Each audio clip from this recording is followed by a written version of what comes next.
Our ancestors were much more religious than us, and they believed the preachers, they believed the imam, they believed the rabbi. I was in Catholic school, and the nuns said money is the root of all evil. They preached that to us in class. And I went home and I got the Bible and I looked at it, and I came into school the next day and I says, "Excuse me, I'm very upset because you misquoted the Bible, and it's a significant misquote. You said that money is the root of all evil, but Timothy says the love of money is the root of all evil. Money's not bad. Well, Jesus was poor." I go, wait a minute, Jesus wasn't poor. Jesus had Judas. Judas was the treasurer collecting all the money. Poor people don't need treasurers working for them. He said, well, Jesus came in on Palm Sunday on a donkey. I says, yeah, I did a little research. Did you know that the most expensive mode of transportation at that time was a donkey?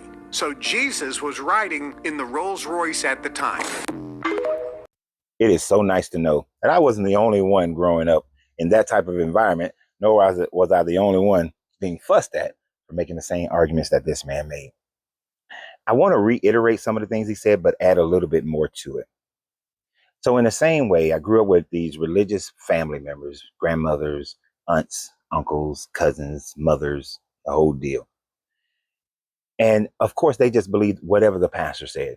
And what's even worse is when you're going to a black church in the South where the pastor cannot read and he's just repeating what he's been told over and over again, then the message, the information can be so wrong, because how well did they really know any historical aspects of this book in the 1970s, the 1960s? Did they know that the eye of a needle was actually a gateway, not a sewing needle? Many didn't, because they preached that it was a sewing needle, but they would tell you that it's the eye of a needle, not realizing that it was a doorway that a camel can easily go through as long as you take all the bags off and you get off of it yourself. And that love of money, how many preached that money was the root of all evil? How many of you guys grew up believing and being told that money was the root of all evil? Yet churches want your money every week. Yet in this book, in the Old Testament, this God, when Jericho was supposedly destroyed, this God said, the silver and the gold is for me, devoted to me, mine, give it to me. I need the gold and silver. Why? I don't know. Maybe this God Yahweh was having a poker game against Shamash and the other gods, and that's why he needed the cash, because he was losing to the other Sumerian and Babylonian deities, and he needed, to up the ante on Texas Hold'em. So maybe that's why he needed to go. I don't know, you know what I'm saying? But I got fussed at for saying that the love of money. And for it showing the pastor that it actually says the love of money, not the fact that money is the root of all evil. And of course, it makes no logical sense that Christians would be accepting of money if money was the root of all evil, right? And it also doesn't make sense because in Genesis, before the flood and after the flood, this God says that every thought from man is evil. It also wouldn't make any sense because when Adam and Eve were supposedly in the garden, there was no monetary system according to the biblical teachings. So how did evil come into the garden if there was no money? If money was the root of all evil? Those cases of things that I made when I was about 10, 12 years old to pastors and would be called a demon. Now, he brought up the fact that Judas was the treasurer. But also, I used to get so fussed at because I was always saying that Jesus was not poor. We just stop making Jesus poor. When I believed in Jesus, and I was very big about Jesus is not poor, was not poor. First of all, his daddy was a stone mason.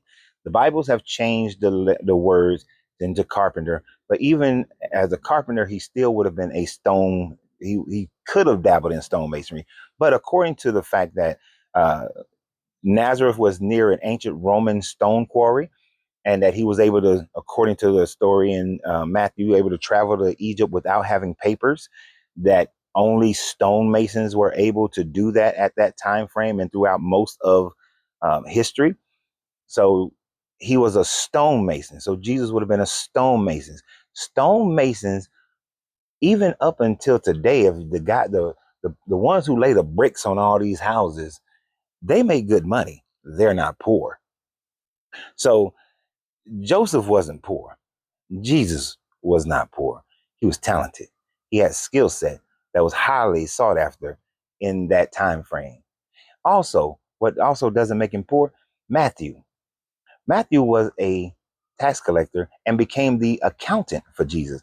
How many poor people, how many of y'all folks who are middle class are walking around with an accountant? How many of y'all who are upper middle class make six figures and you have an accountant? What type of mega church you got to have an accountant? You see what I'm saying?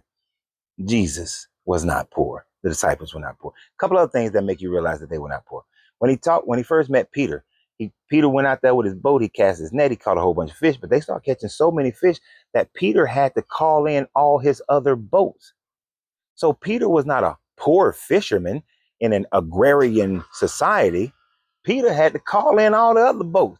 Peter was like some of y'all who got a transportation company. You got about 5, 6 trucks. If you got about 5, 6 trucks, are you poor? I don't know. Y'all tell me you're poor. If you got about 5, 6 for y'all who live on the water, near the water, those people who got 5, 6 shrimp boats out there being a shrimp boat captain, are they poor? Y'all saw what happened with Bubba Gump Shrimp.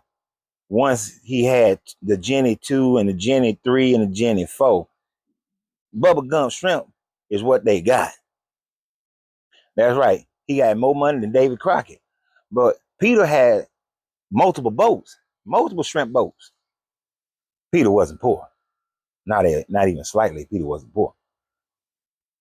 Luke was a damn doctor. I know he wasn't an apostle. He wasn't an apostle, but he was a damn doctor.